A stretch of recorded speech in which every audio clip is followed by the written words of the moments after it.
नमस्कार मित्रों। जैसा कि अभी जो लगातार मेरे द्वारा जो वीडियो बनाई जा रही है वो भारतीय संस्कृति के तत्व जो हैं उन्हीं के ऊपर मैं वीडियो बना रहा हूँ। क्योंकि मैं सोचता हूँ कि एक प्रकरण यदि शुरू कर दिया है, एक पुस्तक यदि शुरू कर दी है तो उसको एक बार कंप्लीट कर दें, ताकि विद्यार्थी जो है वो अलग अलग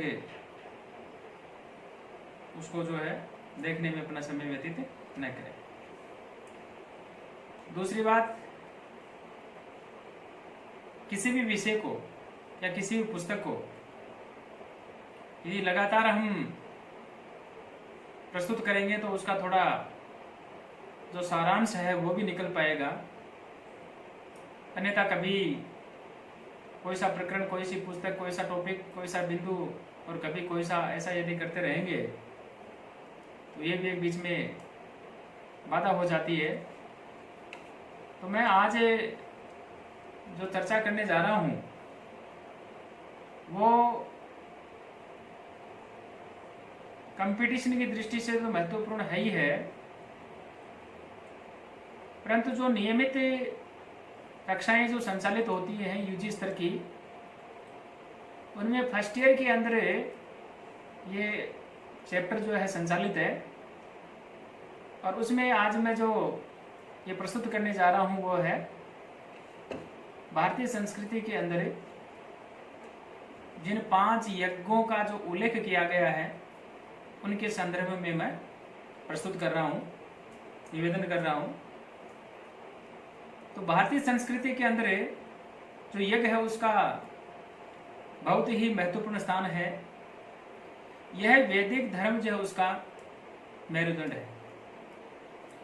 अग्नि में अनेक देवताओं को उद्देश्य करके हविष्य तथा सोमरस जो है उसका हवन यज्ञ के नाम से अभिहित किया जाता है।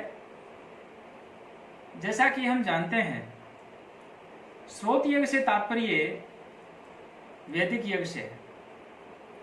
ब्राह्मण ग्रंथों में तो यज्ञ जो है उसका पूर्ण साम्राज्य जो है वह भी रहा है। इसका सर्वांग पूर्ण विवेचन स्रोत तथा गृह सूत्रों की सहायता से प्राप्त होता है। यज्ञ का जो स्वरूप ऋग्वेद में उपलब्ध होता है वह विश्व रचना और पुरुष की आध्यात्म रचना, इन दोनों को समझने के लिए अति आवश्यक है।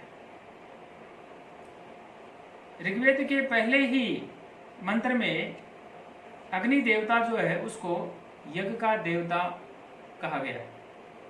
ऋग्वेद का पहला मंत्र है ओम अग्निम इल्ले पुरोहितम यज्ञ से देवम ऋत्विज। तो इस मंत्र के अंदर पुरोहित, ऋत्विज, होता और रत्नों का आधान करने वाला जो है अग्नि देवता को कहा गया है। इस प्रकार से यज्ञ जो है वो 2 प्रकार का होता है। एक तो प्राकृतिक यज्ञ जो प्रकृति में निरंतर जो है होता रहता है, और दूसरा जो है अनुष्ठेय यानी कृत्रिम यज्ञ जो मनुष्यों के द्वारा किया जाता है। इस प्रकार से प्राकृतिक यज्ञ जो है इसकी कृत्रिम यज्ञ का जो है आधार है, और प्राकृतिक यज्ञ में विज्ञान के सिद्धांत बताए जाते हैं और अनुष्ठेय यज्ञों के अंदर उनका जो है प्रयोग जो है वो बताया जाता है। अब बीच में बहुत सारे और भी टॉपिक आते हैं, परंतु मैं उनका उल्लेख यहाँ पे नहीं करना चाहूँगा, और डायरेक्ट जो है मैं यहाँ जो यज्ञ है उस यज्ञ के वेदों का उल्लेख करते हुए और पंच महायज्ञ जो है उनके पास तक पहुंचने का मैं प्रयास करूंगा। यज्ञ के भेद जो है, गृहस्थ जो होता है वह यज्ञ संबंधी सामाजिक व सार्वजनिक कर्तव्य जो है 2 श्रेणियों में विभक्त है। एक तो प्रतिदिन के और एक अवसर विशेष के ऊपर किए जाने वाले यज्ञ। प्रथम समूह में पंच महायज्ञों की गणना होती है और द्वितीय के अंतर्गत जो है जैसे पाक है, हवि है, सोम यज्ञ है, आदि आदि आते हैं। पंच महायज्ञों की यदि मैं चर्चा करूं तो प्रतिदिन किए जाने वाले यज्ञों में पंच महायज्ञ का बहुत ही महत्वपूर्ण स्थान है। वैदिक काल में इन 5 दैनिक यज्ञों का जो है बहुत ही बोलबाला रहा या बड़ा बोलबाला रहा। ये पंच महायज्ञ विशाल का यज्ञों के जो है सम्मान है। इनका प्रचार प्रसार लगातार जो है बढ़ रहा था और इन पंच महायज्ञों के पीछे जो भावना दृष्टिगत होती है वह उदारता जो है उससे सम्मिलित है और प्रत्येक मनुष्य ब्राह्मण ग्रंथों तथा स्रोत सूत्रों में वर्णित यज्ञों की संपन्नता करने में जो है असमर्थ है, किंतु वह थोड़ी सी अग्नि में संविदाओं अर्थात यज्ञ काष्ठ की आहुति प्रदान कर सकता है। और इसी प्रकार प्रत्येक मानव कुछ वैदिक मंत्रों का उच्चारण जो है वह करके अपने पूर्वजों या महान ऋषियों के प्रति जो है एक समादर की भावना जो है वह भी व्यक्त कर सकता है, प्रकट कर सकता है। यही नहीं, एक सामान्य यदि मैं चर्चा करूं तो एक लोटा पानी का प्रदान कर अपने जो पितृ हैं उनके प्रति भी वह श्राद्ध समर्पित कर सकता है, जिससे उसका कुछ भी जो है इकोनॉमिकली तो कुछ खर्च होना ही नहीं है, मानसिक संतुष्टि मिलती है, मन को शांति मिलती है।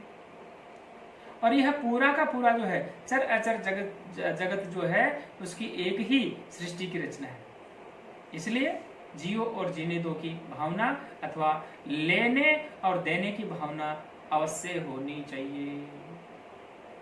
त्याग, कृतज्ञता, आदर, वीर्य स्मृति, दयालुता एवं सहनशीलता की भावनाएं आर्यों में बहुत पूर्व जो है उद्भूत हो गई थी। इस प्रकार से इनका प्रतिबिंब जो है वह पंच महायज्ञ जो है उनके अंदर देखने को मिलता है या झलकता है। मनुष्य पर जन्म से ही 3 ऋण रहते हैं, जैसा कि इससे पहले वाली जो वीडियो जो मेरे द्वारा बनाई जा चुकी है उसके अंदर तीनों ऋणों की चर्चा जो मैं कर चुका हूँ।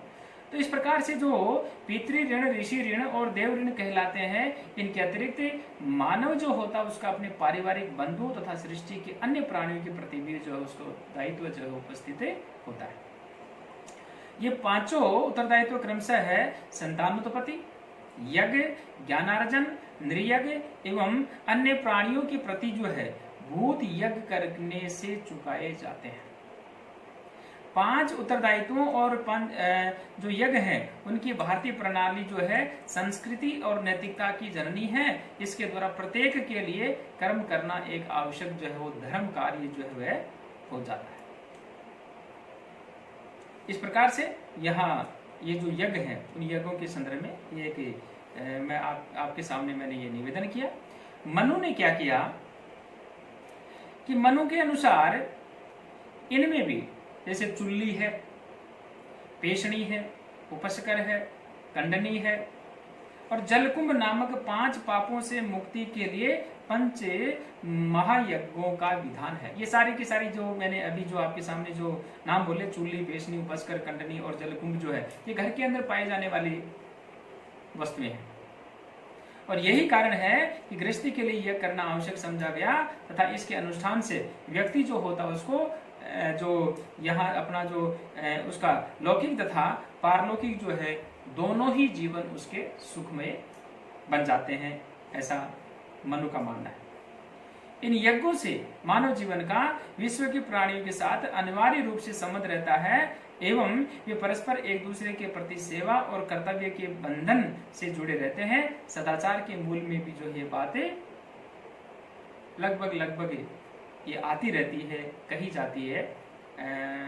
जैसे अध्यापनम ब्रह्म यज्ञ है, पितृयज्ञस्तु तर्पणम, होमो देवो बलिर्भवतौ, नृयज्ञो अतिथि पूजन। अर्थात इस प्रकार से पंच महायज्ञ जो है उनके नाम जो है कहे, यानी ब्रह्म यज्ञ है, पितृयज्ञ है, देव यज्ञ है, भूत यज्ञ है और नृयज्ञ है। ये क्रमशः वेद का अध्ययन और अध्यापन करने से, हवन करने से, बलि वैश्य देव करने से तथा अतिथियों को जो है भोजन इत्यादि कराने से या उनका मान सम्मान सत्कार इत्यादि कराने से संपन्न होते हैं। उनमें पहला जो यज्ञ है वो है ब्रह्म यज्ञ। ब्रह्म यज्ञ द्वारा मनुष्य अपने प्राचीन ऋषियों के प्रति श्रद्धा और आदर व्यक्त करता था। इस यज्ञ में व्यक्ति ऋषियों की वेदज्ञता और उनकी अद्भुत मेधा का स्मरण कर वेद मंत्रों का जो है वह पाठ करता था, और इसके माध्यम से वह वेदों का अध्ययन जो है वह ही नहीं करता था, अपितु उन्हें मौखिक स्मरण भी जो है वह रखता था। इस प्रकार से वेदों का अध्ययन जीवन का प्रधान ऋण माना जाता था। यह याज्ञिक समारोह के अवसर पर स्वाध्याय की व्यवस्था की गई। इस प्रकार इस यज्ञ का तात्पर्य वेदों के अध्ययन अध्यापन द्वारा सतत ज्ञान वृद्धि में प्रयत्नशील रहना था। ज्ञानोपार्जन का प्रारंभ तो ब्रह्मचर्य आश्रम से ही हो जाता था, किंतु सच्ची ज्ञान पिपासा तो इस आश्रम के पश्चात ही आरंभ होती थी। जबकि अंतरचक्षु अच्छी तरह से खुल जाते थे तथा मौलिक विचार रखने की क्षमता अधिक विकसित हो जाती थी। इस यज्ञ को अनिवार्य बनाने का यह भी एक उद्देश्य था कि कोई यह न समझे कि गुरुकुल से लौट करके विवाह आदि के पश्चात ज्ञानोपार्जन जो है उसका अंत हो जाता है। इस प्रकार से ब्रह्म यज्ञ में वेद के अध्ययन तथा अध्यापन द्वारा ज्ञान वृत्ति का समावेश हो जाता है। इस यज्ञ के महत्व को समझे बिना इस संसार में किसी प्रकार की उन्नति नहीं की जा सकती। इस यज्ञ को नियमित रूप से करने वाले व्यक्ति अपना और अपने देश, अपनी जाति एवं समस्त मानव जाति का कल्याण करके अमरता को प्राप्त हो जाता है। इस प्रकार से इस यज्ञ को अपना करके प्राचीन भारत ने जीवन के प्रत्येक पहलू को समझने वाले कितने ही महापुरुष जो है उनको जन्म दिया होगा। मित्रों, ये जो पंच महायज्ञों की जो मैं चर्चा कर रहा हूं उसमें एक ही वीडियो के अंदर जो है इनका आना थोड़ा असंभव है। अब जो 4 यज्ञ और बच गए हैं, जैसे पितृयज्ञ है, देव यज्ञ है, भूत यज्ञ है, नृ यज्ञ है, इनको हम अगली वीडियो के अंदर जो है हम प्रस्तुत करेंगे। एक पितृयज्ञ जो है उसको मैं यहाँ और आपके सामने प्रस्तुत कर देता हूँ। पितृयज्ञ में क्या होता है कि इसके अंतर्गत मनुष्य पितरों अर्थात मृत पूर्वजों के प्रति भी कृतज्ञता ज्ञापित करता था। ऐसा विश्वास था कि प्रत्येक व्यक्ति पर पितरों के भी ऋण है। यह ऋण पितृयज्ञ के संपादन के बाद ही समाप्त होता था। श्राद्ध के अवसर पर पितरों को पिंड तर्पण आदि प्रदान किया जाता था। श्राद्ध और पिंड करने का अधिकार पुत्र को ही था, इसलिए पितृयज्ञ गृहस्थ आश्रम में ही संभव था। पितरों का तर्पण, बलि, हरण, श्राद्ध आदि पितृयज्ञ के अंतर्गत संपन्न किया जाता था। इस यज्ञ का एक मनोवैज्ञानिक कारण जो है और भी था, और वह था कि इसमें ऐसे कार्यों का समावेश हो सकता है जिनके करने से परिवार के वयोवृद्ध व ज्ञानवृद्ध व्यक्तियों का पूरा संतोष प्राप्त हो। ये अलग बात है कि अभी 3 दिन पहले ही राजस्थान सरकार के द्वारा जो है मृत्यु भोज पूर्ण रूप से बंद कर दिया है, और ऐसा यदि कोई मृत्यु भोज करने वाले को यदि कोई सहायता देता है तो वह भी दंड का भागी होगा। ये कानून पास कर दिया सरकार ने, ये अलग बात है। लेकिन प्राचीन समय की बातें चल रही है तो उस समय जो उनके प्रति एक कृतज्ञता जो ज्ञापित करना जो कहा गया है उसके प्रति ये मैं मेरे विचार जो है मैं रख रहा हूँ। तो इस प्रकार से यह आवश्यक नहीं कि वृद्ध जो है उसी गृहस्थी के घर में ही रहते हो। वानप्रस्थ आदि आश्रम में रहने पर भी उन्हें अपनी संतान के कुक्रम सुक्रम के दुख सुख हुए बिना नहीं रह सकता था। इस यज्ञ की आवश्यकता इसलिए होती थी कि परिवार के वृद्ध नवयुग में विचार भिन्नता के कारण गृह कलह न हो पाए।